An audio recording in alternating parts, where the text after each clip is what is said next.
If you look around my office, you might realize I have kind of a love for dark, twisted cartoons. And a lot of that may be because I grew up with a lot of dark, twisted cartoons. Now, I'm not talking about the ones like Batman or ones that were meant for older kids. I'm talking about the ones that were meant for little kids, and they probably should have been made for little kids. And I loved the hell out of them. I enjoyed how much they scared me. I loved how every time you got through one, you felt a little tougher. So I'm doing a series reacting and reviewing them. We're gonna analyze how creative they are, how dark they are, and if the dark, twisted tone was warranted. So join me in taking a look at some dark tunes.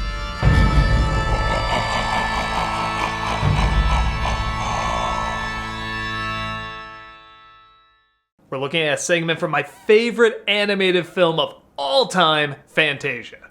The segment Night on Bald Mountain was released with the movie in 1940. And big surprise, it's my favorite segment in the movie. Let's take a look. There is so much to talk about, it's hard to know where to begin. I guess I'll just start with the development of the idea. There was an artist named Heinrich Kley, hopefully I'm saying that right, who was not a Disney artist, but Disney animators took a lot of inspiration from him. Walt Disney even collected a lot of pieces of his, and you can tell there's clearly a lot of influence. And there was this drawing he did of this giant devil over this factory with smoke coming out and everything, and a lot of the animators really liked that. So when they were trying to figure out of something to match the music in Night on Bald Mountain, they looked to that for influence. And then another non-Disney animator named Kai Nielsen was brought in to do the concept designs, which are really breathtaking. If you can look them up, they're phenomenal. And they mixed that with sketch artist Albert Herder, who also did very similar drawings and layouts to what Kley had. There's been debate whether or not this is Satan or Chernenbog.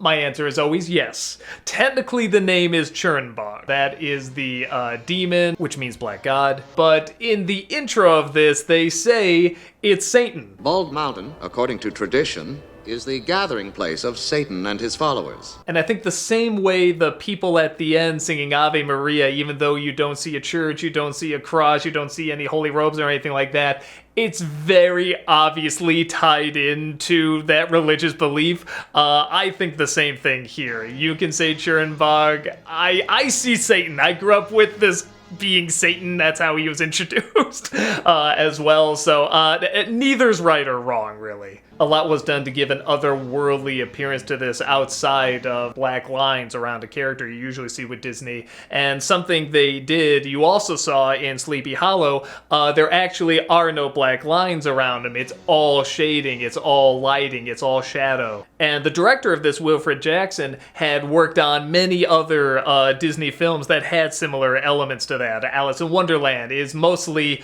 draped in shadow until you come across these little colorful parts. Cinderella has many elements that are just bathed in shadow, and at the same time you feel the size of everything. Everything looks gigantic and grand, so it made sense to have him on this as well. Even though I should make it clear, he wasn't the only director on those. This was at a time where they had several directors, but he was definitely one of the bigger ones. The way they did these ghosts rising from the grave and going to the mountain in such a strange way. They had this giant tube with a lever that they put drawings of the ghosts on, and then they had a warped mirror that would distort them, and so they would turn this thing so you have that circular motion. They'd just be going around like that, but then the warped mirror would have them kind of go in and out and look bigger and smaller as they moved. But even that wasn't enough. They had to have little details, like they'll animate the ripples in the water when they rise up. I love when they go through the gallows, the rope hanging there. So they'll still add those little details so it doesn't just look like an effect. It looks much more immersive. They're still pretty nightmarish. Honestly, that's the scariest thing to me when I was a kid, and even now, just looking at those things and how stretched and how oddly they moved. I've never seen anything like that in another Disney property. I love it. Chernenbog's movements were originally based off of Bela Lugosi,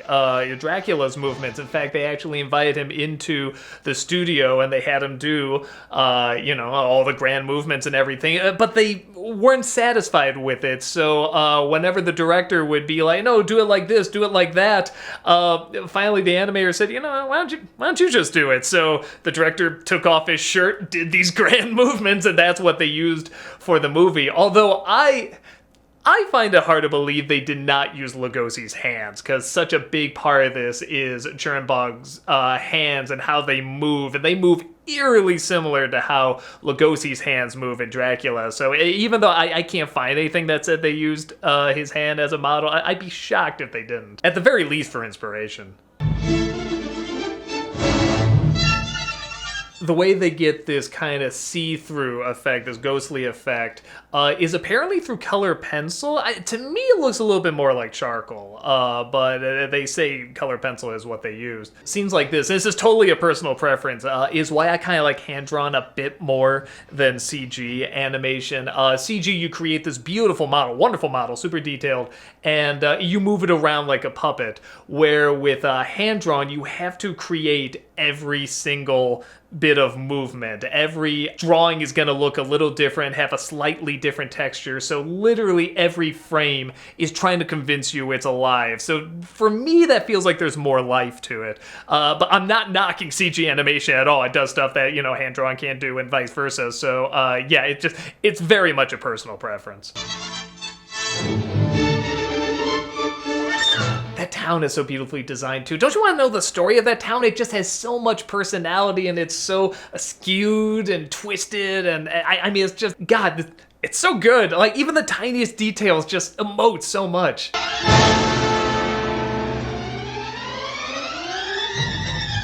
I found it clever when the violins really start going faster. That's when they animate him starting to laugh. Again, it matches so cleverly, and it's not even a close-up. You'd have to look really close to see him doing that, but they just perfectly match up. Boy, the more I'm looking at Lugosi's face, too. Don't you see a little bit of Lugosi's face in there? I don't know. Maybe they took more from it than they were letting on. I think this idea perfectly matches what people interpret what the devil would do on his night off. You know, he would just bring all these creatures back to life just so we can kill them again. I love the idea of creating something very beautiful and elegant, then just turning them into horrible beasts. Like, he made this beautiful thing just so he could destroy it. That's such... what a great idea, and all just from this piece of music. What I like about this, too, that I thought the second Fantasia was kind of missing, is that there doesn't necessarily have to be like a continuing story. Like, the music sets the mood, and it gives an atmosphere, and it gives character. You know, there's a whole segment where it's just abstract imagery set to Bach, and they tried it again in the second one, and they had to give it a story. It's these little butterflies trying to get away from these bad butterflies. There's a little baby one and a mama or papa one, and it's like they didn't need that here. It was adult enough to know we're just gonna let the power of the music, the power of the image, make an impact on you. Look at that color. That layout alone would have been fine, but then they change it halfway through. I would have been fine looking at either of those, and they keep throwing so much at you.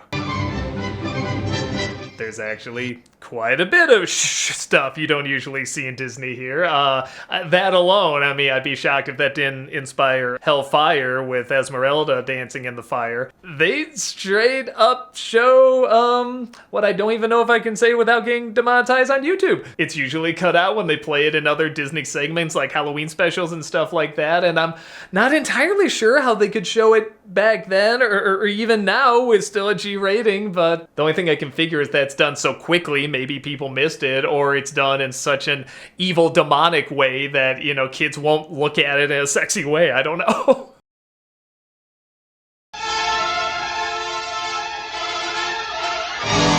Look at that. How can you not be blown away by the artistry? Computers can replicate some of that, like what they do in Into the Spider-Verse. And again, I'm not knocking that stuff at all. That's, you know, phenomenal in its own right. But there is something to when it's really there and you're really drawing that stuff and you can see the smears and you can feel the thumbprints on it. It just has so much more life and texture to it, in my opinion. Or again, in a different way, a way I personally prefer.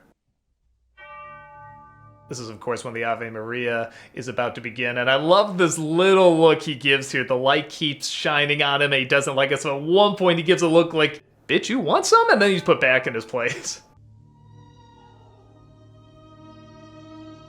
I always saw this as the equivalent of the parents come home and ruin the party. So everyone's slowly going home with their head down like, yeah, okay, maybe next time.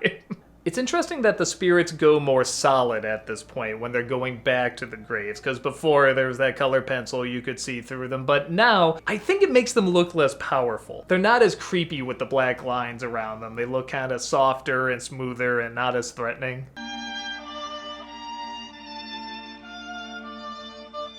God, look at those poses. Look how well that matches the music. There's kind of that defeat, but there's also a sense of, we're done. It's time to go to sleep. What I like about this too is when you see that mountain in that first shot, it's just so, threatening and looming and just, man, bad shit is gonna go down. But once the sun comes up and you have sort of the nicer colors and the nice clouds there and stuff like that, it looks kind of nice. The exact same mountain, it's just given a different point of view. This is, of course, the start of singing Ave Maria with the people carrying the candles there. Again, don't need a beginning, middle, and end. Don't need someone getting into trouble and they have to get back in line or something. They just let them walk. You don't even see their faces. You just let the music, the background, the atmosphere, you let that speak for itself. This is clearly not meant for little kids, but at the same time, I saw it as a little kid, and I know other children did, and I like that it's mixed in with something that has, Sorcerer's Apprentice, Mickey Mouse, clearly for little kids. But this is more challenging, presenting the idea that you can just sit and look at some nice backgrounds for a bit. You can listen to this music for a bit. It forces you to take in what you're seeing and hearing and really analyze it just as visual, just as sound. And finding the unique beauty in that. It's the same as going to an art museum. Every piece is going to have something different. Maybe something grabs you, maybe it doesn't. It presents something that's striking and takes a lot of technique, but it's allowing you to accept it however you want. This was, at the time, the longest multi-plane camera shot, and I feel like I've talked about this before, but just in case I haven't, it's having different layers of backgrounds and a camera pointed down, filming them and scrolling them by so that it gives more of a 3D element to it. And this was the most layers they ever did at the time. It was also the longest continual one that they did. And they had to do it 3 times because the first time, one of the lenses was blurry. The second time, an earthquake happened. So then the third time, they finally got right. And they got the print in, I think, like a day before the premiere. So, they just made it, man. And this is supposed to look like the inside of a cathedral, but as we get closer, we see it's really a forest and it's a bunch of trees. And originally, instead of the sunrise there was going to be a vision of the Virgin Mary. And they decided to take that out, and I think that was good because the same way you can look at Chernbog as Chernbog or the devil, the same way you can look at this, clearly heavy influence, from, with this religious background here, but you can look at it and kind of see it's not necessarily like, oh, you see God in the Virgin Mary or whatever. You can see it kind of everywhere. You can see it in the sun, you can see it in the trees, you can see it in the goodness of people. Again, left just abstract enough, but clearly it's trying to get across the idea of seeing, God after seeing something that's either the devil or something very similar to the devil.